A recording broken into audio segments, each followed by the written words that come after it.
So yesterday I told you in my video that we were having a wind noise issue with 2015 Town & Country, and that I was going to try to fix it.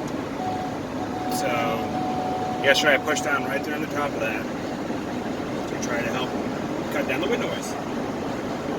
Right now we're doing 80 miles an hour, and as you can tell, it helped it cut down quite a bit compared to what it was prior to that. Someone suggests trying to get another set of blades. These are the Triforce, I believe, from Walmart. Yeah.